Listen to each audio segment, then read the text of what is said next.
Hi everybody. Today we do a little more Newton's gravity discovery in depth side. Okay. Before Newton, the Kepler and Galileo, everybody has accumulated a lot of data about the planet movement. And what they know from the data is planet is moving not a circle but elliptical orbit. And in the previous video I show the Newton discovered gravity by analyzing a circular motion, but actually the data is elliptical. There is a big gap between circular motion and elliptical motion. If circular motion using vector r, you take a derivative, then since r is a cos theta plus a sine theta, right? This is x, and this is I and j vector. So xi plus y. So it's going to be like a theta sine theta I plus, this is negative, a theta cosine j. And this is a velocity, right? So velocity is going to be this direction if you follow this ij, and theta, that is a derivative, this is omega. In this circular motion we assume is constant, right?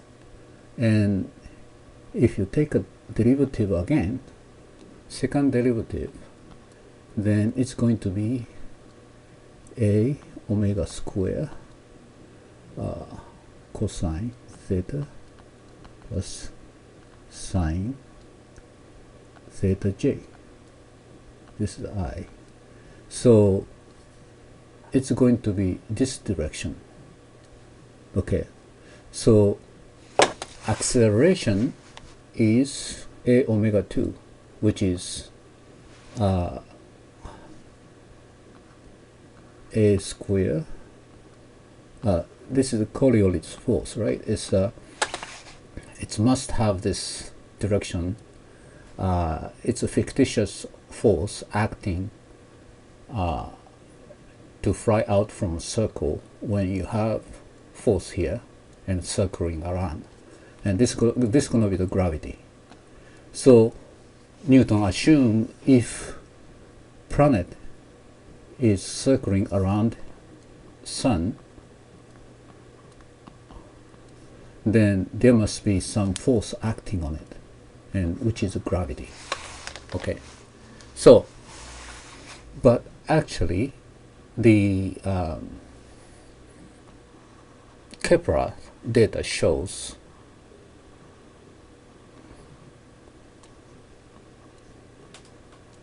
elliptical orbit,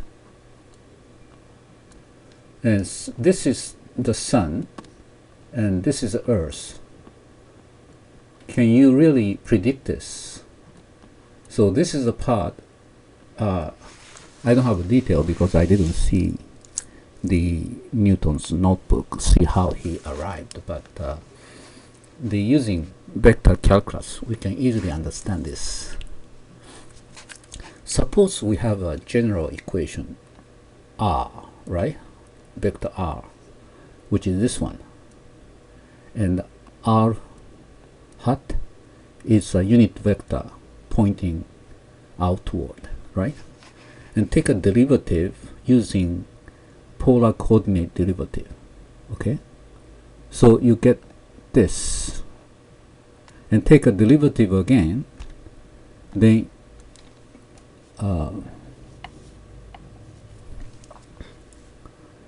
you get this. So this is a general R, it's not elliptical orbit or anything, it's general R. You take a second derivative with respect to time, it's going to give you the acceleration. Okay, this acceleration has two components, r hat and phi hat, and this is the this direction element and this direction element. This is r, right? Okay, now we assume the sun is here and planet is here, and there is a single force acting between. Okay, in that case, this should be 0, right? For that kind of motion, this is 0. This part disappear. So you get only r 2 derivative minus r this phi dot 2. This is the omega. So rewrite it for familiar notation, and r hat. Okay, that means there must be force acting. Force, gravity force should be r omega square minus r square. Now this is differential equation. The differential equation is very difficult to solve, but we kind of know this should, one of solutions should be elliptical orbit. And elliptical orbit, if you analyze, when r is here, the length of r become maximum. That means it's 0. This guy becomes 0. So F max, say force acting here is F1 and F2 along this x coordinate. So F1 is going to be r omega 2, because this is gonna be 0. This guy is 0. F2 is also r omega 2. So this is like circular motion, right?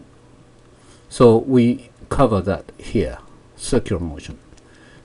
That is, the movement at this instant is going to be like circular.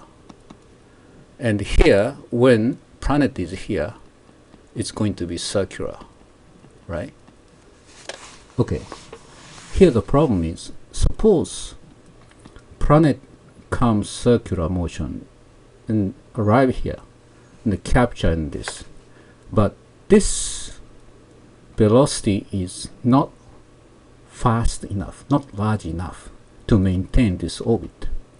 Because of the gravity, it's going to be pulled in, right? So you look at this equation. The velocity, which is omega, is not fast enough. Okay, and gravity is, because the distance is low, that means is negative. The negative, negative, positive. You need to add to this acceleration to some factor for this gravity. It's pulled in here, and it's all the way come, and when it arrives here, the speed is too large for this distance, the gravity. So r dot become positive again. Then instead of going circle, it's pulled in, and velocity increase even further, go out to this. This is the graphical solution of differential equation, because differential equation, this guy, there's no way you can straightforward solve it. So graphically we know elliptical orbit is one of solution. Okay, so when spacecraft go to the moon and you get into the orbit, the difficulty here is this distance and this speed.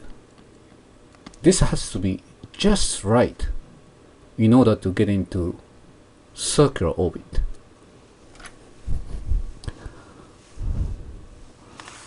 Okay, so the problem when you go to the moon, if velocity is too fast for the distance r, it's most likely it's going to be like this. If velocity is too small, so it's going to be like this. And this one, it may not be successful because it goes down here and pulled in and crash. So when you go to the moon, you know the distance and velocity has to be just right, otherwise this is the case of crash. Okay, it's already what, Japan, Israel, India all crashed. They never landed. The last attempt by India, they said it's landed. There is some videos, but very short, small video. Other than that, there's not much evidence.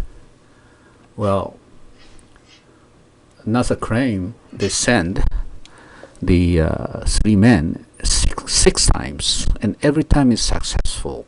But that was 60 years ago. Wow, you believe it's fine, but this has to be controlled very well. Otherwise, this is the case of crash. Okay, or it's go like that. And the first attempt by India is, this was way off. It's went off all the way, come back, and took like 1 month to see its come back.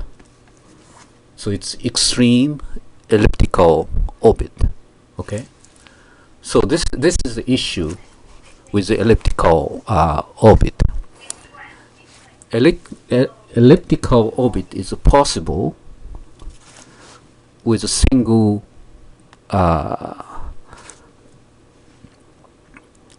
gravity. So all the planet actually elliptical slightly, and what is very extreme elliptical, it's a comet.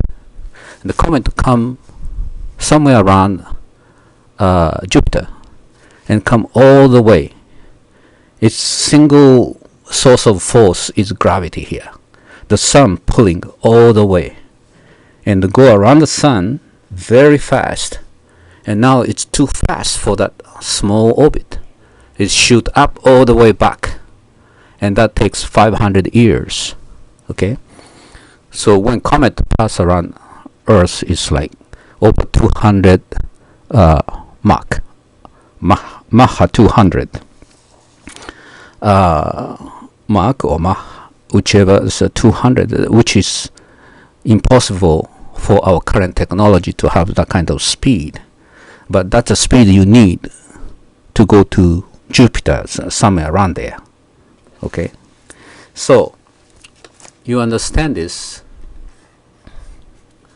The elliptical orbit is one of solution for this differential equation by graphical way to solve this. And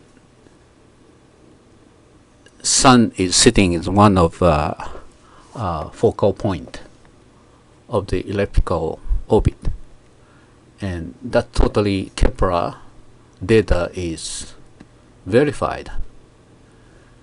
Kepler Kepler,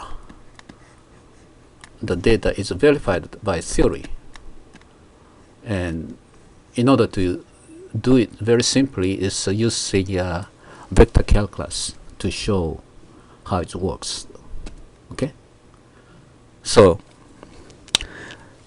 actually that's a little bit details of how Newton was convinced the single gravity act on every planet. But you know what, if two gravity act on one planet, the planet movement become chaotic. It's so-called chaos. There's no periodic movement. It's going to be totally random. And if Kepler or Newton observe that kind of planet, it's almost impossible to figure out there is a gravity force acting. It's become like, oh, everything in this world move randomly, complete randomly. That's what is going to happen if you have a two gravity force. That means differential equation have one more term. It's almost impossible to solve. And this is called three-body problem, very famous problem. There's no way to solve it right now, and computer approximation shows totally chaotic movement. Okay, and this chaotic movement, you can now figure out from chaotic movement what is acting on the planet if there's a two source of gravity. Well, luckily solar system has only one sun, so everybody's go around on elliptical orbit. So that was a happy ending.